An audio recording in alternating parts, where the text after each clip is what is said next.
Que el Señor le bendiga, mis amados hermanos en Cristo. En esta ocasión vamos a tener una porción de la Biblia y vamos a iniciar con una oración antes de comenzar la lectura bíblica.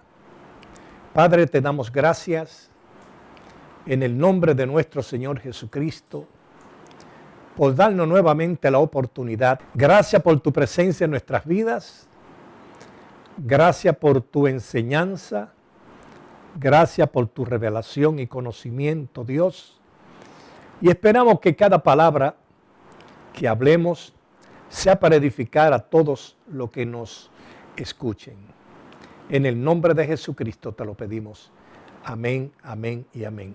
La lectura bíblica que tenemos para este día se encuentra en el Evangelio de Lucas, en el capítulo 9, versículo 10 en adelante.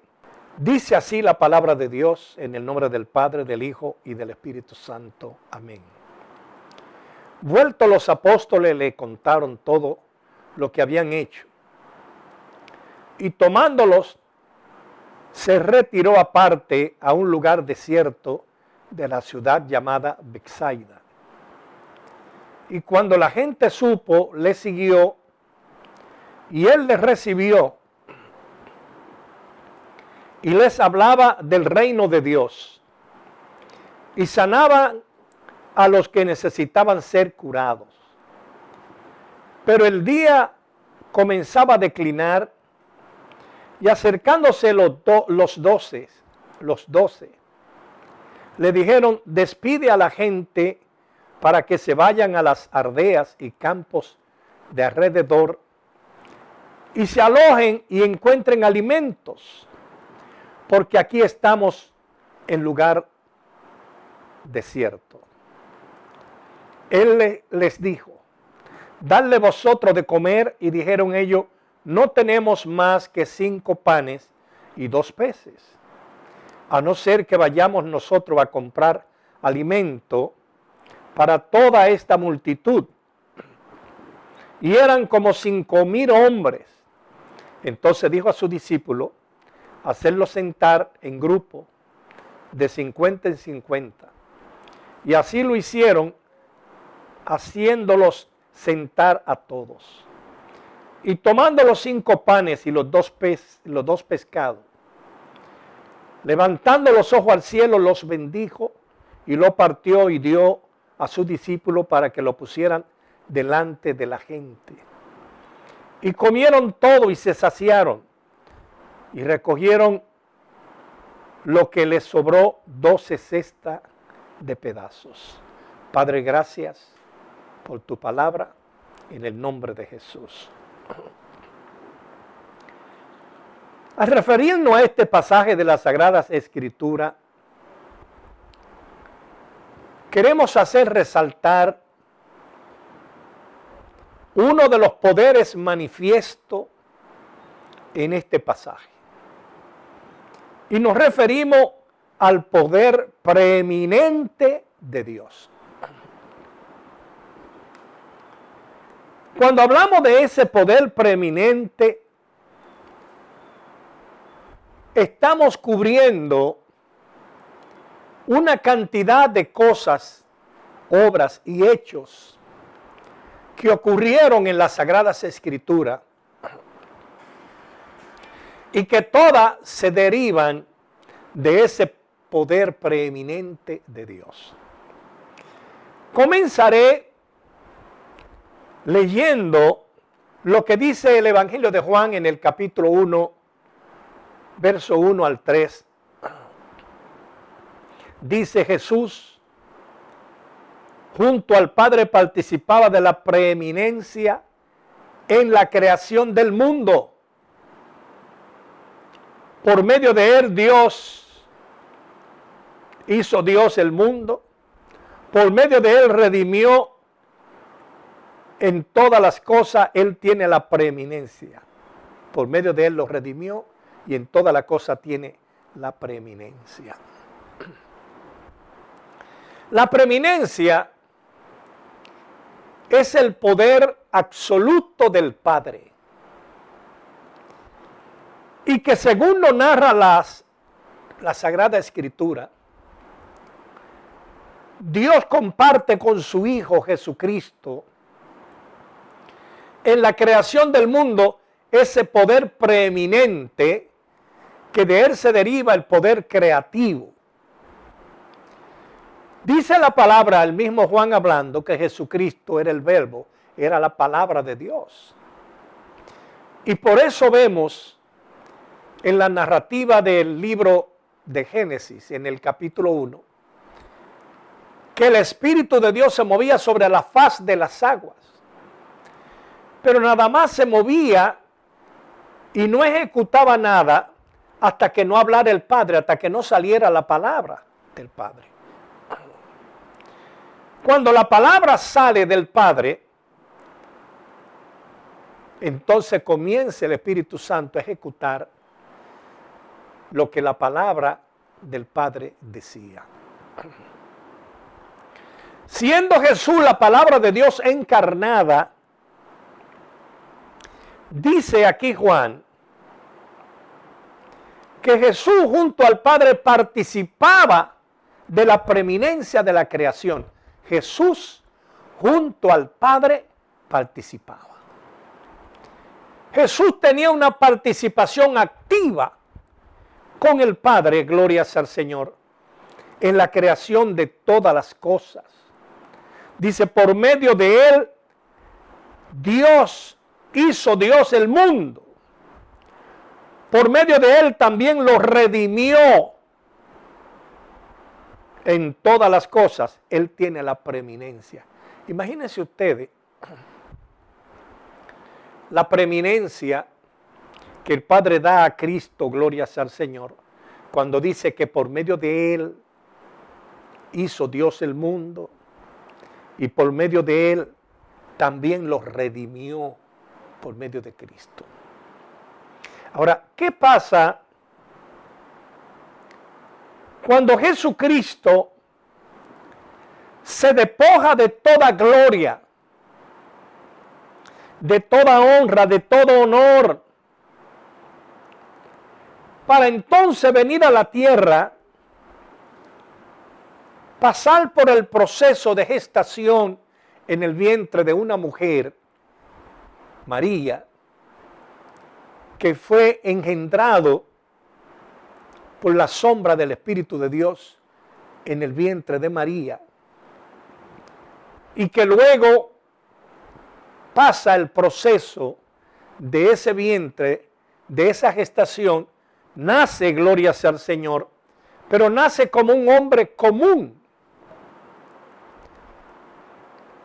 Nos dice Filipenses capítulo 2, verso 6 y verso 7, dice, el cual siendo en forma de Dios, no estimó el ser igual a Dios como una cosa a que aferrarse, sino que se despojó a sí mismo, tomando forma de siervo, hecho semejante a los hombres. Al despojarse Jesús de todo su señorío, de toda su gloria, de toda su grandeza, de todo su poder, para venir a ser un siervo, tomar la forma de un siervo, de un servidor, y venir como hombre a rescatar lo que Adán perdió en el huerto, lo que Satanás le arrebató a Adán en el huerto, nuestro Salvador, nuestro Señor Jesucristo, vino a rescatarlo. Y es por eso que el apóstol Pablo en los Corintios dice, o habla de Cristo como el segundo Adán, hablando de Cristo como espíritu vivificante y hablando de Adán como alma viviente. Miren la diferencia. El Adán del Génesis es alma viviente, pero Pablo dice que el Adán ya del Nuevo Testamento era un espíritu vivificante, refiriéndose a nuestro Señor Jesucristo. Ahora, hay algunos pasajes de las Sagradas Escrituras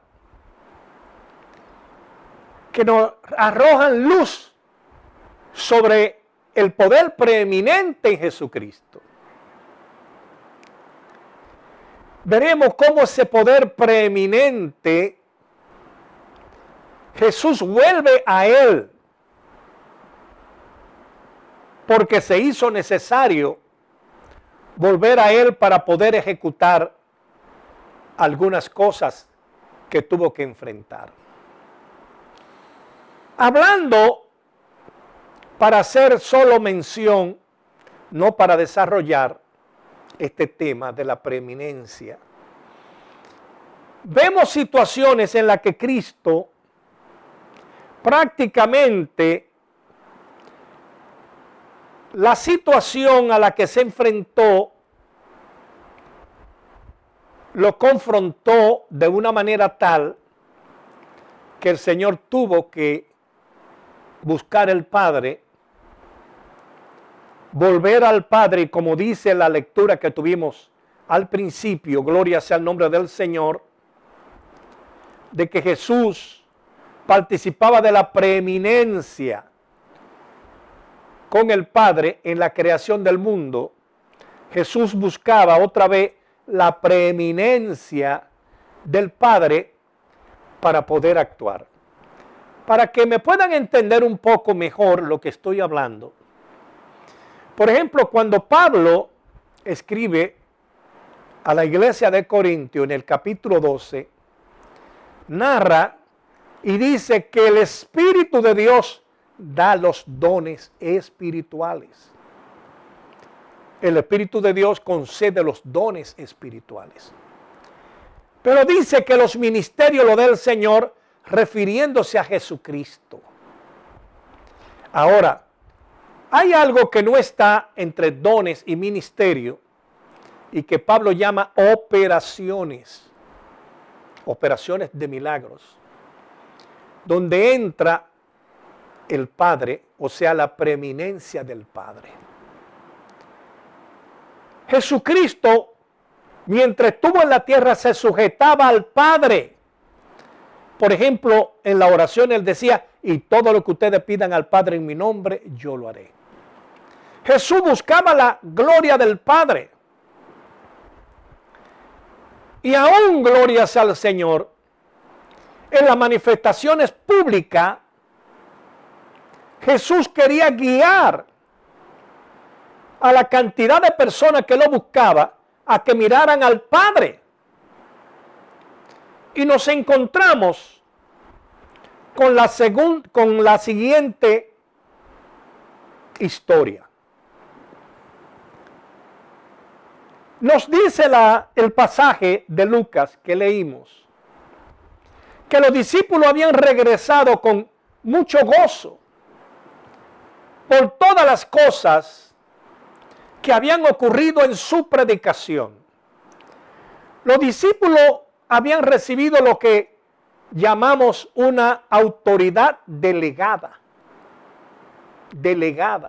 o un poder delegado para ejecutar milagros, para ejecutar el dunami, para manejar el dunami, porque ellos todavía no habían recibido el Espíritu Santo para que en ellos se generara el dunami, y entonces ellos, por la autoridad del dunami que había en Cristo, ellos ejecutaban los milagros. Ahora, ¿qué pasa? Los discípulos regresan maravillados, asombrados, porque habían visto que ellos también podían hacer milagros. Mencionando el nombre de Cristo, porque tenían esa autoridad delegada. Y como tenían esa autoridad delegada, usaban el nombre de Cristo y veían cómo ocurrían los milagros. Jesús, al ver el gozo que tienen sus discípulos, los saca de dentro de la multitud a que él le estaba ministrando. se lo lleva aparte, dice la Biblia, a Betsaida, y allí se reúne con ellos aparte, pero la multitud se enteró de que Jesús estaba en Betsaida, le siguieron. Siguieron hasta Betsaida a Cristo. Y dice la narrativa de Lucas en su evangelio, que al ver Jesús esa multitud, comenzó a ministrarle y a los que estaban enfermos los sanaba. Ahora, llega un momento en que ya el día estaba declinando. Y habían allí, dice la Biblia, más de 5,000 hombres, sin contar las mujeres y los niños. Estamos hablando de que aproximadamente, por decir un número, unas 12, 15 o tal vez más, 15,000 personas, habían allí reunidas. Y Jesús manda a que lo sienten en grupos de 50 en 50. Jesús, cuando sus discípulos le dicen el problema que hay, que él lo conocía, él lo sabía, pero estaba esperando que alguien de sus discípulos se acercara para presentarle la situación. Y llegan sus discípulos y le dicen, la multitud es mucha, lo mejor es que comencemos a despedirle, que se vayan a Betsaida, a la ciudad cercana, busquen albergue, compren qué comer, porque está oscureciendo. El desafío que Jesús le da es darle vosotros de comer.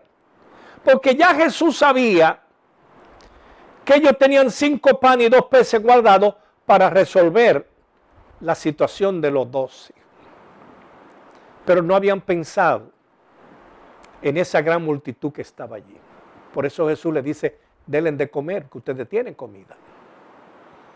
Cuando usted analiza esto, usted diría, bueno, ¿y qué son 5 panes y 2 peces para tantas personas? Dios quiere hacer milagros, pero quiere hacer milagros con lo que tú tienes. Ellos quieren que el Señor haga el milagro sin que ellos se comprometan en nada. El Señor sabe que ellos tienen esos 5 panes y esos 2 peces, y Él lo que quiere es que esos 5 panes y 2 peces sean traídos a su presencia. Porque si lo traen a su presencia, las cosas van a cambiar en la presencia de Dios. Lo poco que tú tienes se va a engrandecer en la presencia de Dios.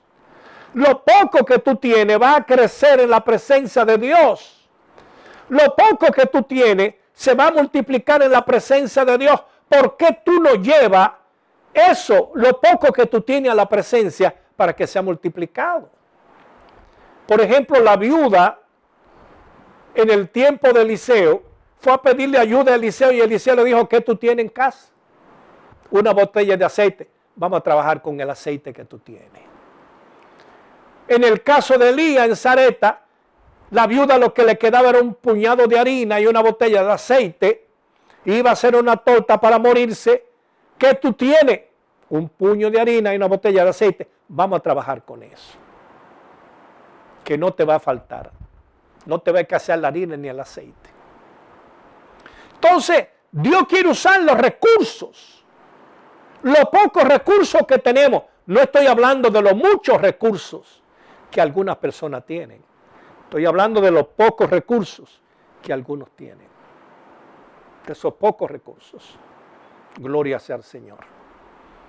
Pero vemos aquí, hermanos, cómo los discípulos dicen, al verse descubiertos por el Señor, ¿qué es lo que tienen? 5 panes y 2 peces. Pásenlo, pónganlo en la mano del Señor. Ponlo en la mano de la presencia de Dios. Y a ponerlo en la mano de la presencia de Dios, gloria sea al Señor.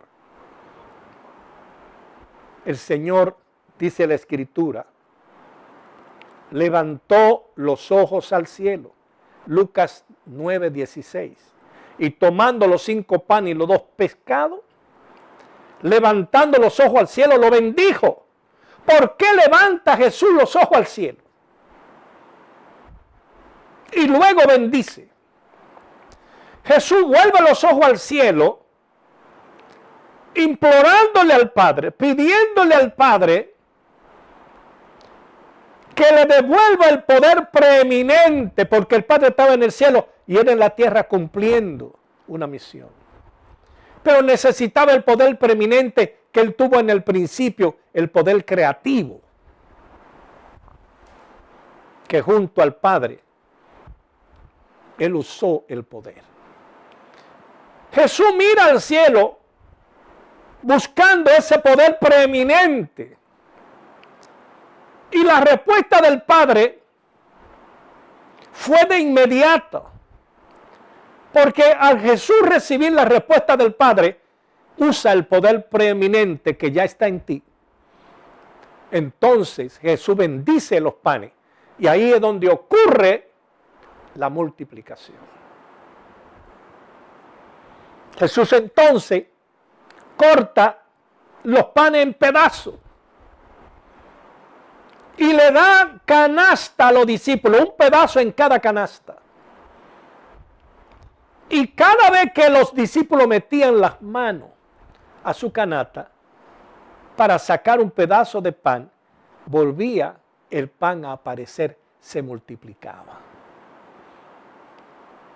Dios quiere, aún en este tiempo, manifestar su poder preeminente en todos aquellos que predicamos su evangelio, para que entonces nosotros experimentemos esa gloria que Cristo experimentaba, gloria sea al Señor, junto al Padre.